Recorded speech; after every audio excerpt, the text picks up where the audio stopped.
I'm looking forward to the meeting in LA. I think it's going to be a really good meeting. Yeah, registration is looking good, and I'm really excited also about being in LA and being in AGPA Connect. We're going to have a fantastic meeting. Going to be a lot of people there. Yeah. Registration seems really going well right now. Mm-hmm. And I think it'll be nice to get back together with people who are interested in running groups. Exactly. And I know that there's a lot of interest in both the Special Institute and the institutes. And it's impressive how much experiential training AGPA provides. And I see it as such an important part of professional development. It really is. I think it's a unique experience that AGPA offers. There are not many places that offer that kind of learning experience with other therapists and with very experienced group leaders. And you get to experience group from a different perspective if you have not. I've always felt experiential training, whether you've been in a group yourself as a member or at an institute or a workshop in the conference, as really essential for professional development, because it teaches you about yourself, it teaches you about group therapy, it teaches you what it's like to be in a group, and to understand the meaning of openness, taking a risk, learning from others, getting feedback. And you get to revisit or visit for the first time, if you will, issues that you might bring into the room with you. Yeah. Which is invaluable. Exactly.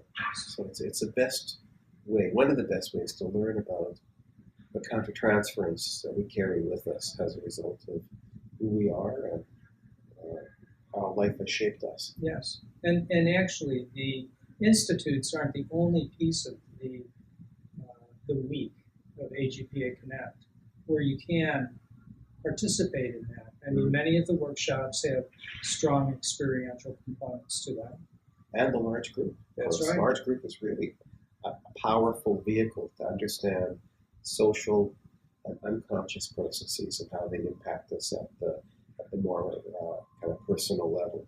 And it's so different than anything that anyone would normally be in, especially even at AGPA. People who have expertise in group therapy and run small groups are often kind of just taken completely by surprise when they're in the large group. Right. It's just a different beast.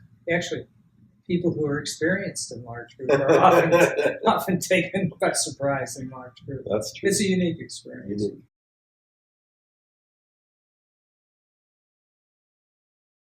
And as much as I love AGPA Connect in the meeting, I also make great use of AGPA practice resources all through the year.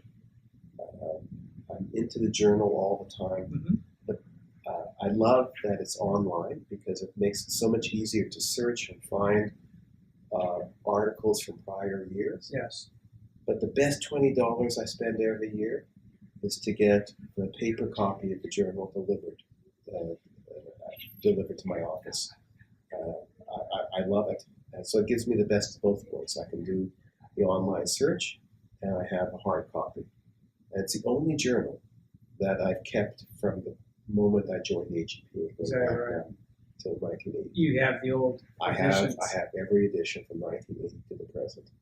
And you actually online can search old editions now too, which is invaluable too. Much faster. If you don't want the paper version. That's right. So it is an important piece of AGPA.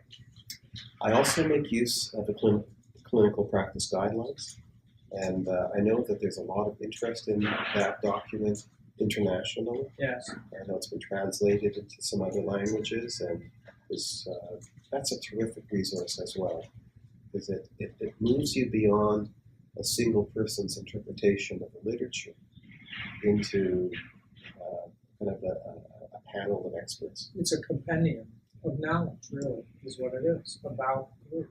Exactly. And if you package that with the core principles, we have a new core principles that's coming out hopefully within the year that Les Green and Francis Kaskalakis has put together. We have a great teaching and training resource. It really is. And people who are doing the CGP work, they also wind up doing a strong experiential component at the meeting. Yeah.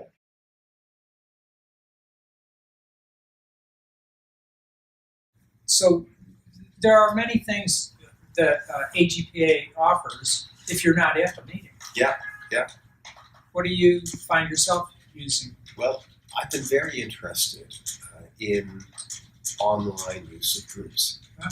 And I saw that there was a webinar that Sherry Barron did on Yes. that, and I registered for that, and then I got a copy of it afterwards.